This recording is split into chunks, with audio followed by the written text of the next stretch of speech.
ఇంతందం దారి మళ్ళిందా, భూమిపైకే చేరుకున్నదా? లేకుంటే చెక్కి ఉంటారా అచ్చు నీలా శిల్ప సంపద?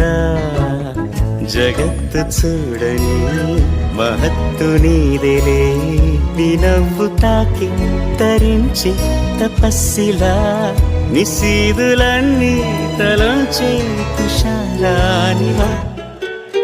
విసుక్కునే వేలాడు చందమామ